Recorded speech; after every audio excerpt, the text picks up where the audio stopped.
Divorcee মেয়েকে বিয়ে করার ক্ষেত্রে 100 সাবধানতা অবলম্বন করবেন। আমি বলছি না সব ডিভোর্সি মেয়ে খারাপ, তবে আমি বলতে চাই চরিত্র কিন্তু ভালো হয় না যুবক ভাইরা, ঠিক কিনা বলেন?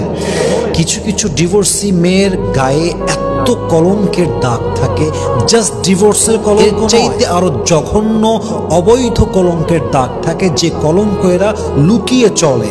এদের চরিত্র এরা অনেক সময় এতটা হাইড করে যে মানুষ তাদেরকে বাহ্যিকভাবে দেখলে। অতএব আমি উইথ ডিউ রেসপেক্ট বলছি, সব ডিভোর্সি মেয়ে যেমন ভালো হয় না, সব ডিভোর্সি মেয়ে তেমন খারাপও হয় না। কিন্তু আপনি যখন ডিভোর্সি মেয়েকে ভালোবেসে যাবেন, আমি নিষেধ করব না, তবে আপনি ধোঁকা যদি খেতে না চান 100 জাস্টিফাই করবেন, কারণ সব ডিভোর্সি খুব বেশি একটা সুবিধার হয় না, ঠিক কিনা বলেন? আল্লাহ সবাইকে ধোঁকা খাওয়ার থেকে বাঁচায় দিক, পড়েন সবাই আমিন। जहाँ गलती नहीं वहाँ झुकना नहीं, जहाँ गलती नहीं वहाँ झुकना नहीं, और जहाँ इज्जत नहीं वहाँ রুকনা নেই।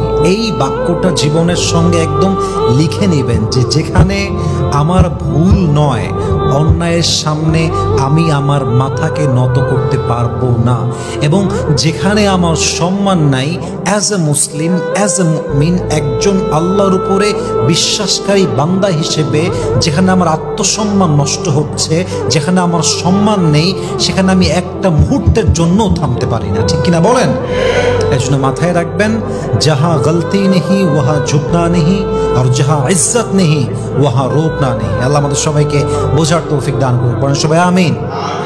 সুন্দর মানুষ জীবনে খুব বেশি খুঁজতে গেলে ওয়াফাদার মানুষ আপনি নাও পেতে পারেন, অনেস্ট অ্যান্ড লয়াল মানুষ আপনি নাও পেতে পারেন। এর কারণ হচ্ছে সুন্দর মানুষ আর সুন্দরী মানুষ তো ভাই তার রূপের অহংকারেই বাঁচে না। একজন পুরুষ যে সুন্দর, একজন নারী যে সুন্দরী, সে তো তার অহমিকা বোধেই বাঁচে না, তার অহংকার বোধেই বাঁচে না। সে অনেস্টির মূল্য বুঝবে কেমনে, সে লয়াল নিজে হবে কেমন করে? তার কাছে রূপের অহংকার বেশি, তার কাছে রূপের গৌরব বেশি। অতএব মাথায় রাখবেন, একজন মানুষ সুন্দর হওয়ার চাইতে ওয়াফাদার হওয়া বেশি জরুরি। একজন মানুষ সুন্দরী হওয়ার চাইতে অনেস্ট অ্যান্ড লয়াল হওয়া বেশি গুরুত্বপূর্ণ, ঠিক কিনা বলেন? এই জন্য জীবনে সুন্দর মানুষ খুঁজবেন কম, অনেস্ট অ্যান্ড লয়াল মানুষ খুঁজবেন বেশি। রাজি আছেন তো ইনশাআল্লাহ? আল্লাহ আমাদের সবাইকে বোঝার তৌফিক দান করুন, পড়েন সবাই আমিন।